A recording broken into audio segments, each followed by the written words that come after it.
The Alabama Booksmith presents Author Spotlight. Because every book in our store is signed, our Wall of Fame displays a breathtaking array of writers and signatures. Close-up shots reveal giants of literature, acclaimed historians, stars of stage and screen, our nation's leaders, famous sports heroes, and thousands of other esteemed authors. Today's Wall of Fame guest is Helen Ellis, who will discuss her new book, Bring Your Baggage and Don't Pack Light. And here is Helen Ellis with our host, Jake Reese. Helen Ellis, welcome to you. Every time you return to Alabama, we check to see if living for a couple of decades in New York has affected your southern accent. Can you hear it? We hear you loud and clear, fortunately, and it's a good thing since many of the stories in this incredible book, Bring Your Baggage and Don't Pack Light, take place in our beloved, crazy, mixed-up part of the country. And as an example, will you please share with our viewers a quick idea of what they will read about your father's garage sales? No. Well, I will tell you, Jake, that part of the reason I am here today, not just to see your happy face and to sign real live books, which makes me so happy, is because my father is having yet another garage sale. No. Because in the book, there is a story called The Last Garage Sale, which I swore was the last garage sale that I would ever participate in. I said to him, the next time I put your stuff in the yard, Papa, you will be dead. And I did not make good on my word. My parents have decided to move from Birmingham, where they've been forever and ever, to live with my sister and the grandkids in Pasadena. So we are here to clear out the house, and the way we clear out a house is through putting all our stuff in the garage. So that's what I've been doing today, is sorting through lots of dragon sculptures and clowns. Well, I know there are folks watching who would love dragon sculptures and clowns. So, folks, this is not live. This is recorded. Don't rush down to Alabama to attend the garage sale. But it's a great story, and it's incredible story. Fun. I must confess, and don't tell your dad, but I read it twice. That was just such a fun story. Thank you. Well, he has a lot of fun with garage sales. It goes far beyond just putting a sticker on the bottom of a clown.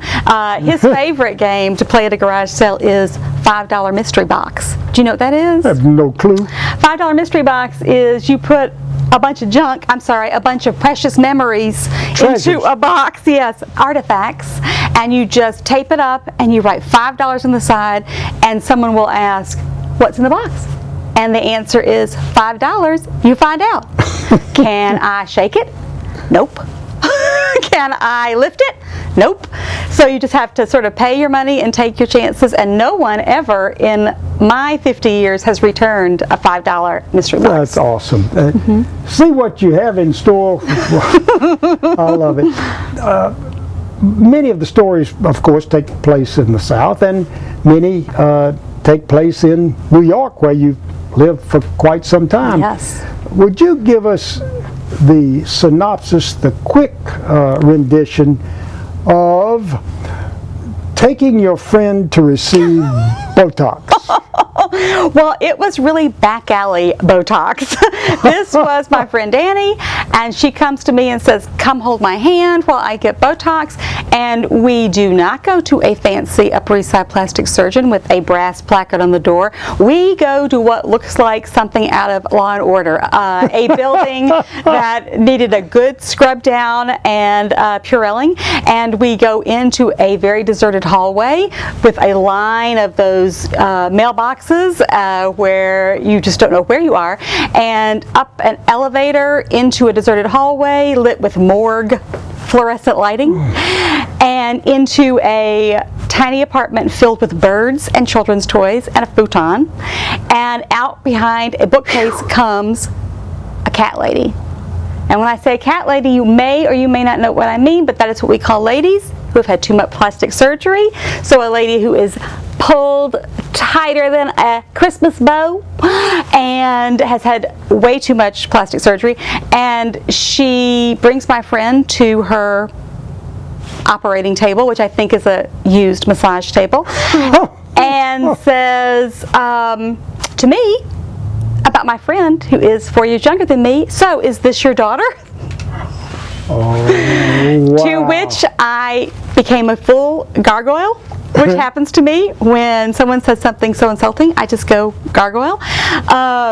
And my friend is horrified, but that is the mark of a very good friend.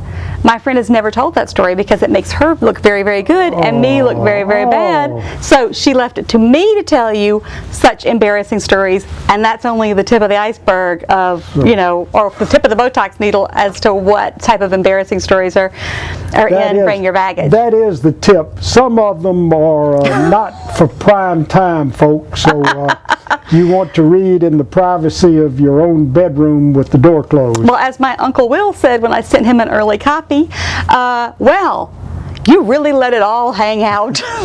So now you can see why critics around the country have called your books viciously funny, darkly comic, addictive, and one of my favorite descriptions, full of pitch perfect observations.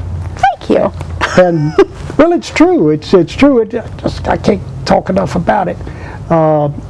And that description fits a few of the, changing gears, serious messages that are so uplifting. They're woven into the humor, and that you've created in this very, very special book. Thank you. Before we give a final salute that bring your baggage up, we want to say it is a pick-me-up for a dumpy mood. It is. And a sensational gift for a friend or family member who needs a good laugh more than medication. I'm so excited about it. I want to go stop. I promise you, I've read it a couple of times, and everybody who is a fan, and I start to say nationwide, worldwide, knows of your hobby other than writing incredible books. Don't call it a hobby. Oh, excuse me. That's your other vocation, and that's at the poker table. So, just quickly, could you bring us up to date on your latest adventure at the poker table? Well, I will tell you that this is we're all coming out of the pandemic, I think, right now. I'm very happy to be sitting here vaccinated without my mask with you. And the last time I played poker was January of 2019 in public with my father. We always meet in Biloxi to play cards twice a year. I have a very vivid memory of coming back with a cold, but it was just a cold. And that was the last time I played in real life. Ever since, I've been playing online because I think it's a lot like writing. It's something that even when circumstances don't make it as easy for me to write, I still find a way, and even when circumstances really don't make it easy for me to play poker in the casinos or at the kitchen table, we find a way. So 4 nights a week for the last 14 months, I've been playing tournament poker with a group of friends online. Occasionally Papa jumps in. We're welcome to take your money. You can jump in. And we play online, which has been a really different experience for me.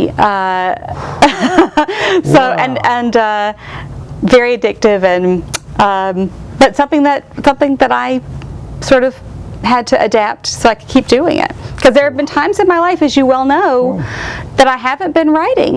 You know, it's 15 years, as you well know. As I well know, don't remind me. I will remind you, because every time I come here, I'm reminded of how you were the first person to believe in my work and sell my work, Eating the Cheshire Cat. And 15 years later, after so much failure, after such a long lull, you were the first person to invite me back.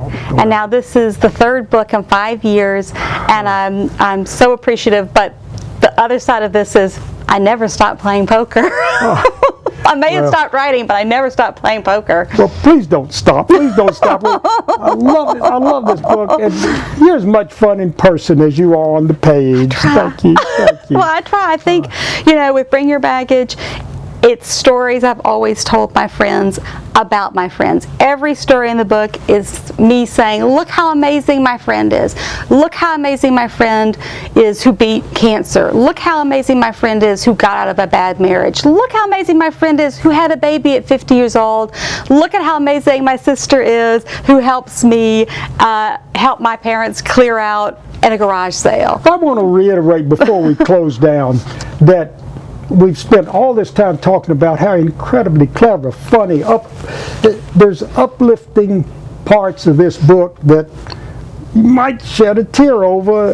It's just one of the best books. You've got to have this book. Helen Ellis, thank you for taking time to visit with us, and thank you for signing our books. And thank you for showing me the book. It's the first time I've seen it in real life.